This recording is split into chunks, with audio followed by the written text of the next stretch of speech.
That's right here.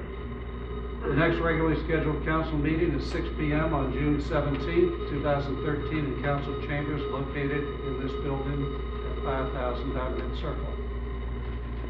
I will be out of town from the 7th through the 15th. Councilmember Holcomb will be the mayor pro tem during that period.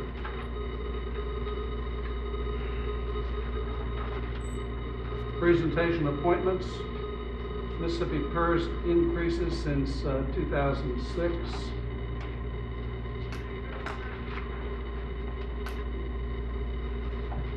Your council chose not to adopt the PERS system for the city of Diamondhead. We had the luxury of not doing that. We did that because of the cost and the fact that it's hard to know what it's going to be from day to day and year to year. We had decided that on our own, and it was reinforced by Mayor George Slogel, who was the head of the commission that looked into the PERS system. By way of review, personal public employees retirement system requires a contribution of the individual of 9% of their salary. In 1990, it was 7.25%. However, the employer contribution to PERS has shown a steady increase from July 1st, 2006, when it was 10.75%, to what it will be on July 1st, 2013, 15.75%. For an employee earning $35,000 per year, PERS will require that the municipality contribute $5,512.50. The employer contributions effective July 1st, 2013 at various points with a range of $30,000 would be $4,725, and for the employee that might make $50,000, it would be $7,875. In lieu of the public employees retirement system, the City Council adopted a 401k-like retirement system where the city would match up to 8% of a contribution up to $5,000 per year. The employee may contribute up to $17,500 total. So the city would contribute $5,000, the employee $5,000, bringing it to $10,000 in a match. And this would be a savings to us. Under our system, it would be, considering our current workforce, and if everyone took the 8% max, it would cost us $54,900, or about $55,000. Under the public employees retirement system, it would cost us $108,000. So you can see we're dealing with about a 50% difference, which is very, very important as we go forward when you're doing budgeting. And that's what we based our budget on, is not participating in PERS. This is for information only. We thought it very significant. Next item is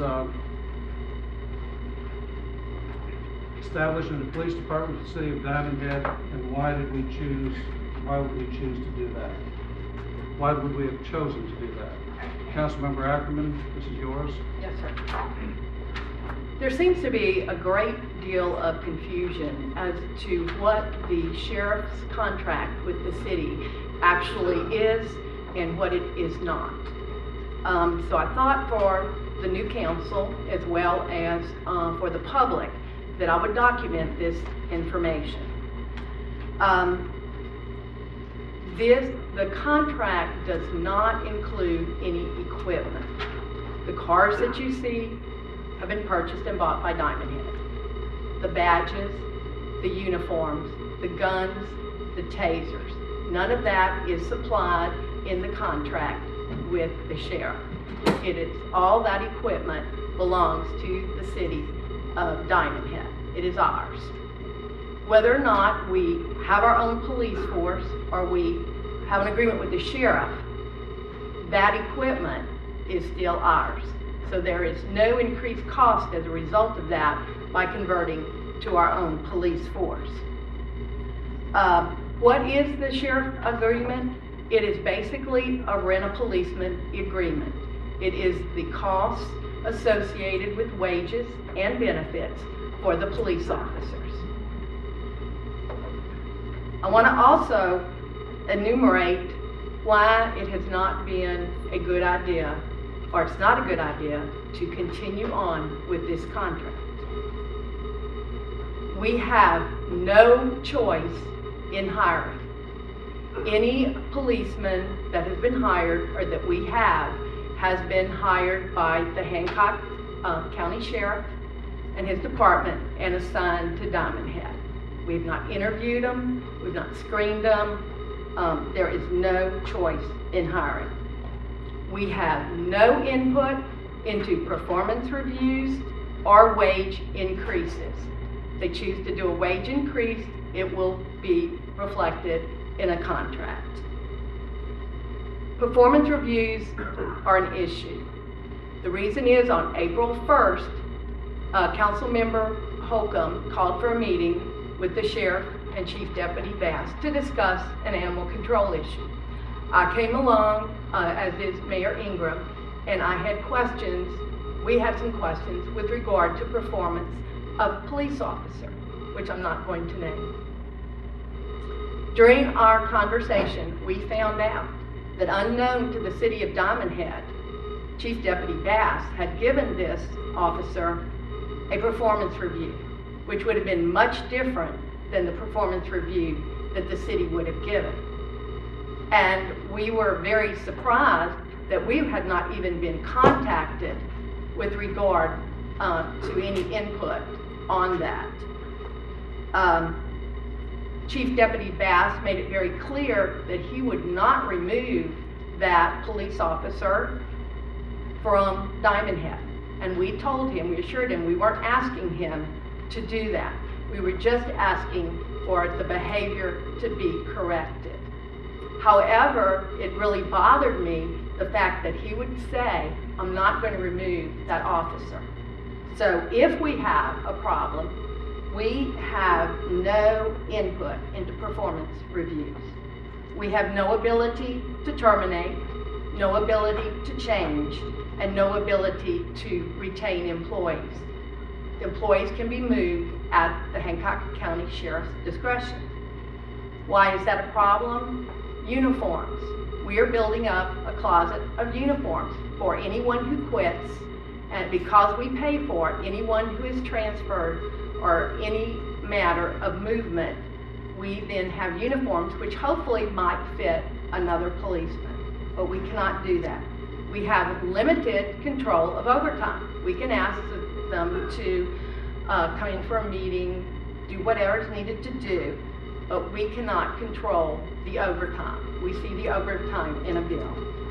No real control of training.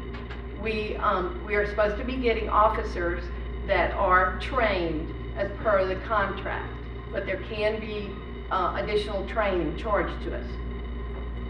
There has been, most disturbing to me, is no consistent feedback of incidences to the council or the public. Often the public will know before the council does. And there were at least 2 city council meetings where I was looking for a report from the police, and I did not get one for 2 meetings in a row. We must use the county's standard operating procedures, no input from the city. We wanted to put in a hotline. That wouldn't work here. It would be whatever the county has as a procedure would have to be what is used. We don't also authorize them, as is rumored out there, to just pick on children and pick on golfers and pick on this and that. We have ordinances out there, and we just expect our police to use the discretion to enforce our ordinances. The county could very well increase the cost of the contract extension, and the city would have to comply, as we would have no alternative established. We knew in the beginning, and we're grateful to Lisa Cowan, District 3 Supervisor, and Tony Wayne Ladner, District 5 Supervisor, and all the supervisors who worked with us so closely to get our city started. It was never the intention to continue a contract with the sheriff for a long term. At the time, we did not know how long that would be. The PERS increases, which have just been reviewed with you, for county officers could increase the cost of the contract because the city does not participate in PERS, and you can see the savings there. We have no authority to change or request anything without going through the county. Richard asks for something to be done. On occasions, it will have to be run through Chief Deputy Bass and Ricky Adams, Sheriff Adams, and then it'll come back to us. It would be a lot simpler to have just a direct line authorizing an officer to do something, and that would be the end of it. The loyalty is to the county. The county prepares a check, and it's not a Diamondhead check, but us, the taxpayers, pay for all of the officers. We do. But we can see, and it's been very obvious, particularly once we had decided that we would go for our own police force, that there is no real loyalty to the council or to the city manager. As I mentioned before, transfers of individuals back to the county increases uniform costs to the city. We are unable, if we continue on with the sheriff contract, to obtain grants to reduce costs. We have our own police force. We can look for grants. Chief Weatherford, and if you've looked at minutes of council meetings, you will have seen where there were grants that we were going to be able to get to reduce our costs. Those grants are now gone. A cost-benefit analysis will have to be done in order for the final decision to be made. We have an ordinance in place that establishes a city police department. I would certainly recommend that when the new council comes on board, they look at this closely and also without any allegiance to anyone other than the taxpayers, and do what I think would be the right thing for the city of Diamondhead. And that would be to establish our own police force where we have control of our officers. I would run after Chief Weatherford. He's a highly trained, highly skilled, very well known, very well recommended. He'd gone to the FBI Academy. He'd actually done the job. I would provide notice to the county that that was our intention. I've heard that people's talked about, well, grants, they're strings. We're aware of that. We watch any grants to make sure that there are no strings that would be unacceptable to our taxpayers. We also know, just like with FEMA or MEMA, anytime you get money, that you will have to keep very good records. So grants are a big deal when you want to have your own police force. I've also heard that Diamondhead is a safe community. So why do we need our own police force? Well, if you'll see shortly, you'll see the cost of having the sheriff or the cost of our own police force. We're still a safe community. We have to have one or the other.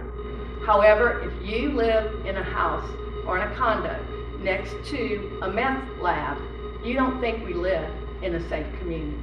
If your brother was abducted and never found, you would think we don't live in a safe community. If you had a knock on the door one day and you've been robbed, you would think we don't live in a safe community. And I could go on. Granted, we're not New Orleans, we're not New York City, but if you've been a victim of crime,